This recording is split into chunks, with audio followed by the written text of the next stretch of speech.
Hello everyone, स्वागत है आपका हमारे यूट्यूब चैनल में। और ये काफ़ी इंपॉर्टेंट क्वेश्चन है और जिसके कॉन्सेप्ट क्लियर है केमिकल बॉन्डिंग से वो आराम से इसको कर लेगा।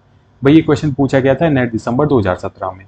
क्या पूछा था इसमें कि according to Bent's rule p block element the correct combination of geometry around the central atom and position of more electronegative substituent.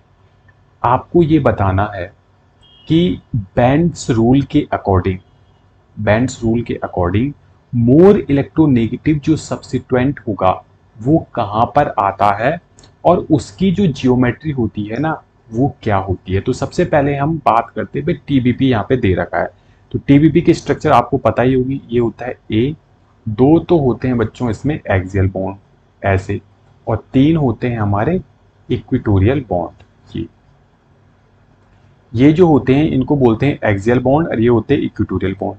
इनके बीच में जो बॉन्ड एंगल होता है वो होता है 90 डिग्री का, और ये जो होता है ये होता है 120 डिग्री का। एक रिलेशन हमेशा ध्यान रखना कि bond angle is directly proportional to the s character, कि यानी कि जहां पर बॉन्ड एंगल ज्यादा होगा ना उस बॉन्ड में एस करेक्टर ज्यादा होगा।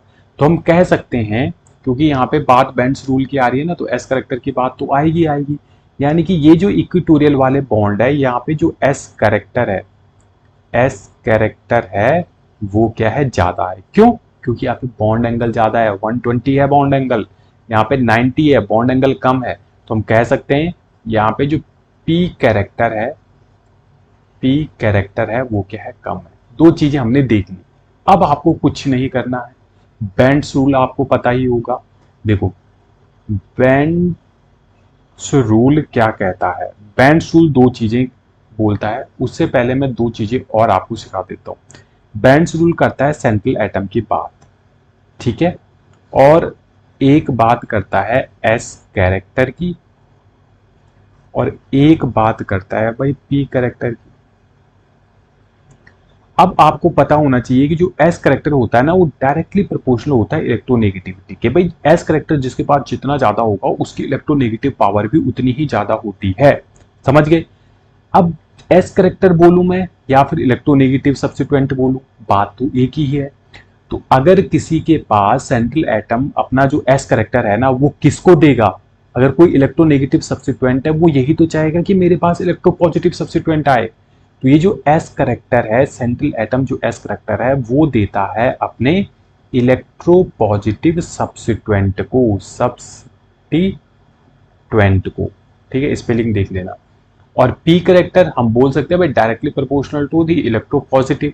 भाई ध्यान रखने के लिए बता रहा हूं मैं, ठीक है। और इलेक्ट्रोपॉजिटिव करेक्टर अगर किसी के पास है तो वो क्या चाहेगा, इलेक्ट्रोनेगेटिव सब्स्टिट्यूएंट को। समझ में आ गया? बेंड्स रूल क्या कहता है कि कोई भी जो सेंट्रल एटम है वो अपना एस करेक्टर इलेक्ट्रोपॉजिटिव सब्स्टिट्यूएंट को देता है, और जो पी करेक्टर है वो इलेक्ट्रोनेगेटिव सब्स्टिट्यूएंट को देता है। ओके, ठीक है।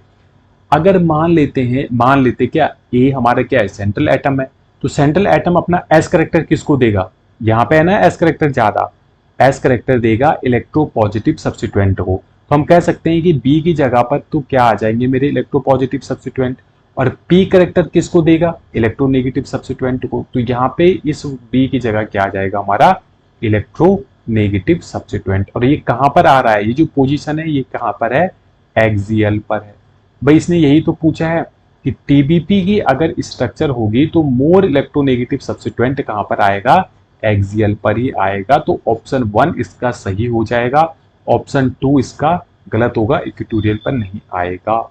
अब स्क्वायर पिरामिडल की आप बात कर लीजिए। भाई स्क्वायर पिरामिडल क्या होता है, ये होता है यहाँ पे सेंट्रल एटम है, इसमें तो आप बता ही नहीं पाओगे ना। अगर यहाँ पे बी है, यहाँ पे बी, यहाँ पे बी, यहाँ पे बी, यहाँ पे B, bond angle 90 degree, bond angle 90 degree, bond angle सारे सेम है, कैसे बता पाओगे एक्सियल पे कौन है, बेसल पे कौन है।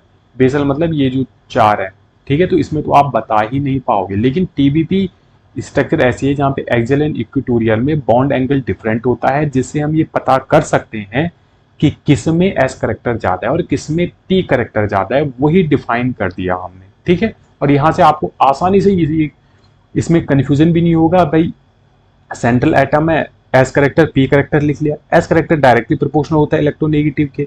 अब इलेक्ट्रोनेगेटिव किसकी ओर अट्रैक्ट होता है, इलेक्ट्रोपॉजिटिव की ओर अट्रैक्ट होता है। बस आपको यही पे ध्यान रखना है कि सेंट्रल एटम अपना एस करेक्टर इलेक्ट्रोपॉजिटिव सब्स्टिट्यूएंट को देता है और पी कलेक्टर इलेक्ट्रोनेगेटिव सब्स्टिट्यूएंट को देता है।